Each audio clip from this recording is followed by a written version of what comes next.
Happy New Year, and welcome to episode 25 of Discovering Nagasaki from a Local. My name is Chad, and this is where you can experience everyday life in this scenic and fascinating part of Japan.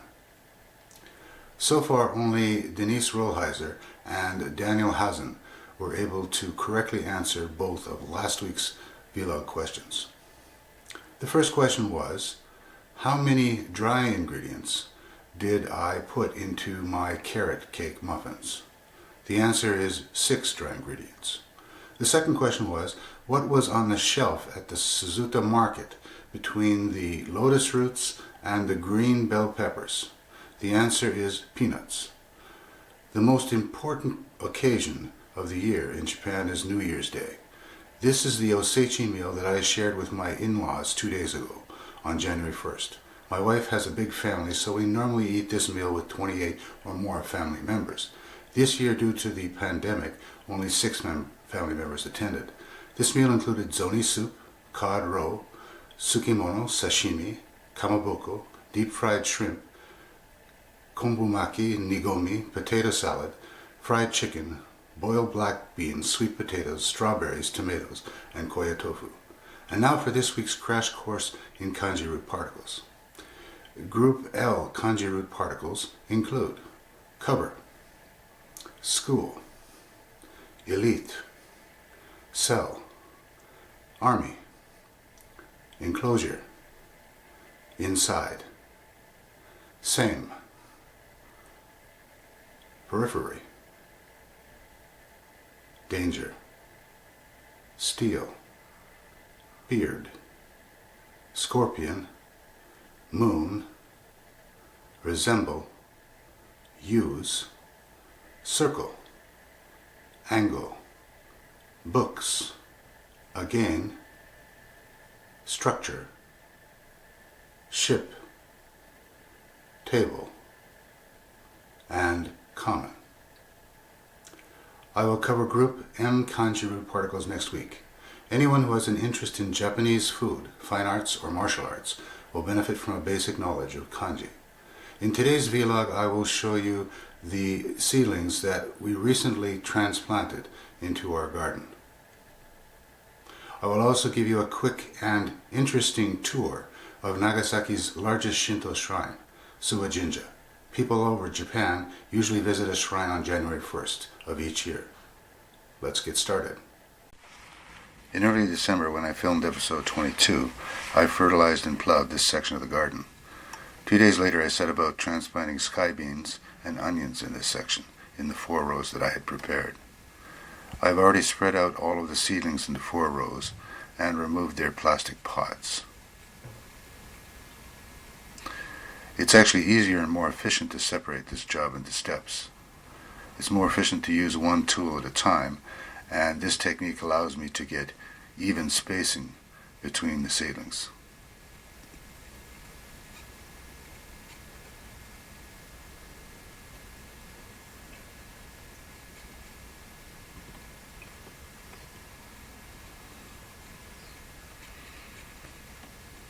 This is what the garden looks like before transplantation.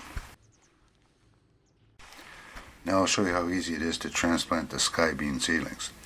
With this hand shovel, I have to make sure that each seedling is deeply planted, upright, and pressed down firmly. I have a total of about 240 sky bean seedlings to plant in these 2 rows.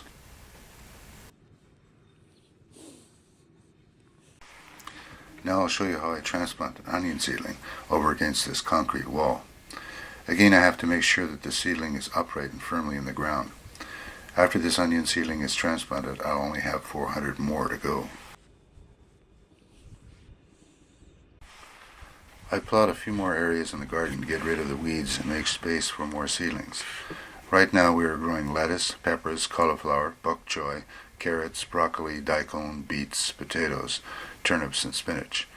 I'm going to clear 4 half rows here in the near future. It took me about an hour to finish the transplanting and irrigation, but now these 4 rows on the left are done and ready for winter.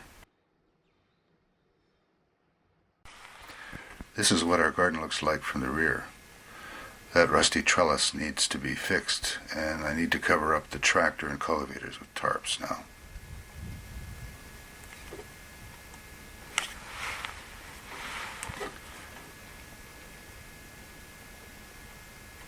I piled up a lot of organic matter on the right in the course of preparing the soil in this garden.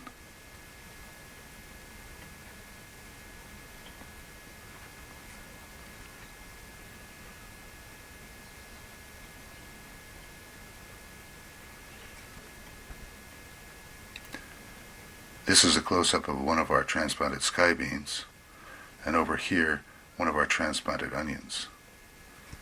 Here's a walk-by view of the newly transplanted sky beans and onions. The frost and snow will impede their growth for a while, but they'll start to grow quickly in early March.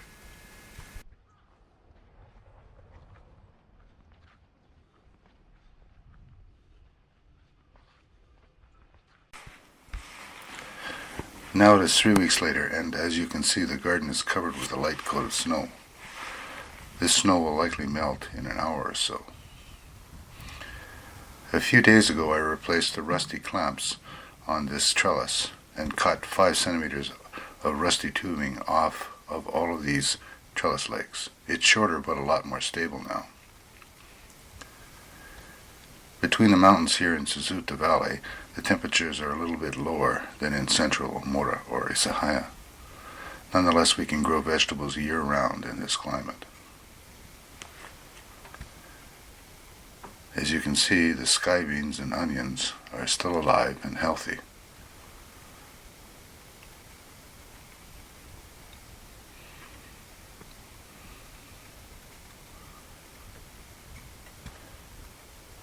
Last week I did a lot of plowing in the side garden, as you can see,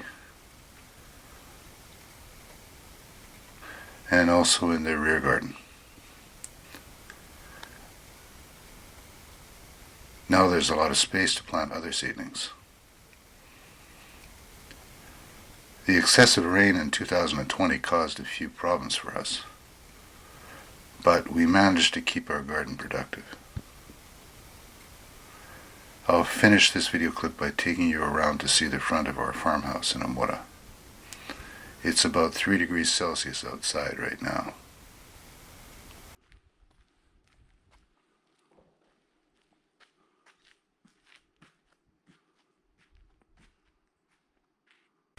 I'm now standing on Shiaksudori Street across from the Suwa Shrine tram station in Umemachi. It's about 1.5 kilometers from here to Nagasaki Station. The steep 277-step stairway behind me leads to Suwa's Shinto shrine on the slopes of Mount Tamazono. The tall rectangular concrete sign on the left of the torii reads Suwa Jinja. Suwa Shrine is home of Nagasaki's famous Okunchi Festival, which is held from October 7th to 9th every year. Large and small Okunchi floats are carried up these stairs by hand to a small performance square above to celebrate Nagasaki's rich multicultural history. Every year, lucky lottery winners get the chance to view it here live. This courtyard is used for Okunchi festival performances. Here are 3 photos from previous Okunchi festivals. The festival was cancelled in 2020, but usually walls and bleachers are set up here every year. This is a view of the main square in front of Suwa Shrine. Behind me is the stairway leading to Umemachi and the tram station below. Above this courtyard is a large gate which houses 2 large shrouded statues.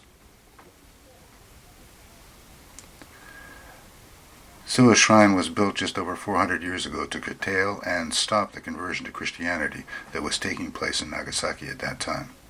In order to identify and pursue hidden Christians in the population, people were required to register at this shrine.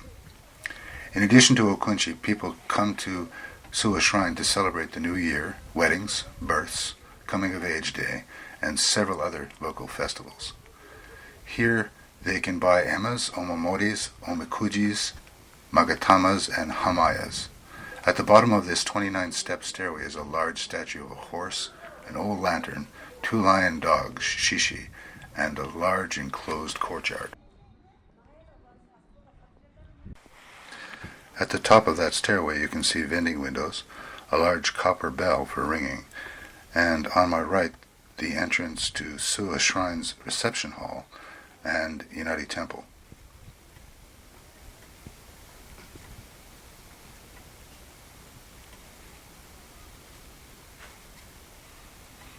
Here's another view of Suwa's main square, this time from above.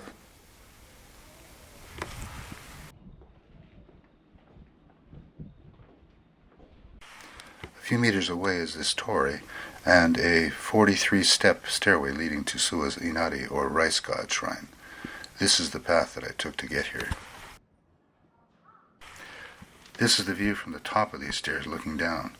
On my right is a red benediction lamp, or toro, and on my left is a long row of tories, 2 koma inu fox guardians, and a total of 18 steps up to the Inari shrine above.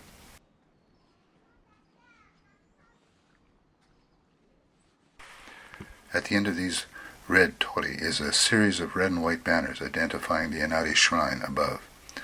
There's an old and massive camphor tree at the top of these stairs. And on the right is a Shinto ablution basin that is referred to as a chozu bachi. This is the bell and bulletin board in front of this hiden. Notice the bell and coin box. They were referred to as suzu and saisen bako. This concrete torii and park is not far from the horse statue that I showed you earlier. This park is spacious, with many places to sit and a large carp pool.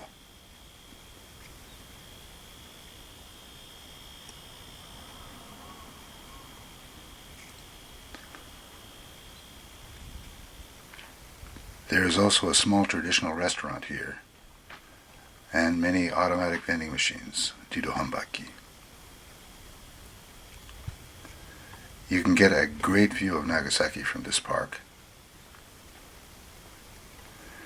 And the stairs ahead lead to a small zoo. This sign reads Dobutsu Hiroba. And here is the zoo at the bottom of these stairs. There aren't many animals in this zoo right now, but I'll show you what they have.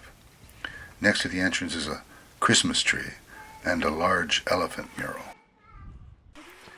In this section of the zoo you can see 3 meerkats on display.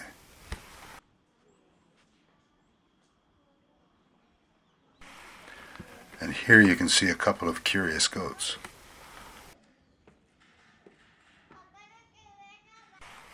And at my final stop today, here are some snow monkeys waiting at the bottom of bamboo tubes for snacks. Essa.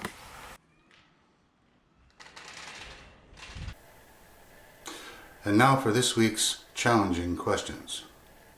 First, how many arches were in the metal trellis in our garden? Second, how many girls were dressed in kimonos in front of the ice cream store at Suwa Shrine? Be the first to correctly answer both of these questions in the comment section below. You can find a complete list of the contents of my vlog episodes on the Facebook link listed below. Support this vlog channel by giving this episode a thumbs up and by sharing it on social media with the people you know. Today's B-roll involved farming, so in episode 26 my B-roll will involve cooking. See you next week.